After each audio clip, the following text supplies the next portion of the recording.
Hello developers. So ఈ క్లాస్‌లో మనం ప్యాడింగ్ అంటే ఏంటి? ఈ టాపిక్ మనం కవర్ చేస్తున్నాం సీఎస్ఎస్‌లో.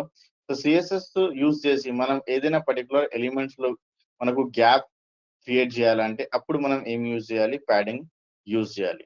ఓకే. అండ్ ప్యాడింగ్ మీరు అన్ని సైడ్‌లో కూడా సేమ్ వాల్యూ అసైన్ చేయొచ్చు.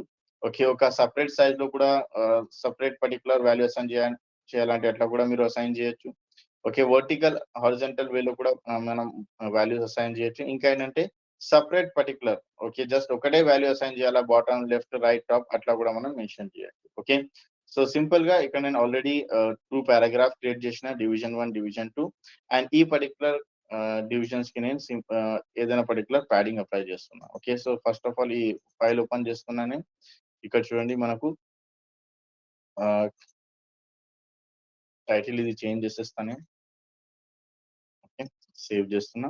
సో ఇప్పుడు ఆల్రెడీ మనకు ఇక్కడ పారాగ్రాఫ్ ఉంది. సో ఈ పారాగ్రాఫ్ లోపట మనకు గ్యాప్ కావాలి. Just for example left side నుంచి నాకు ఏదైనా గ్యాప్ కావాలి. సో నేనేం చేస్తున్నా ఇక్కడ సింపుల్ ప్యాడింగ్ లెఫ్ట్ సైడ్ అని ఒక 30 పిక్సెల్ గ్యాప్ కావాలి. సేవ్ చేస్తున్నా. సేవ్ చేసి రిఫ్రెష్ చేయండి.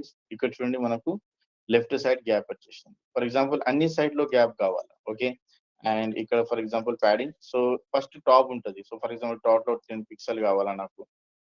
నెక్స్ట్ రైట్ వచ్చేస్తది. రైట్‌లో 20 పిక్సెల్, బాటమ్‌లో 30 పిక్సెల్ కావాలా. మళ్ళీ లెఫ్ట్ సైడ్‌లో 40 పిక్సెల్. సో ఇట్లా కూడా మనం సెపరేట్ కూడా మనం గ్యాప్ అసైన్ చేయొచ్చు. ఇక్కడ చూడండి మనకు సెపరేట్ గ్యాప్ వచ్చింది ఇక్కడ. ఓకే. సో సింపుల్‌గా ఇట్లా మనం ప్యాడింగ్ అప్లై చేయొచ్చు. ఓకే.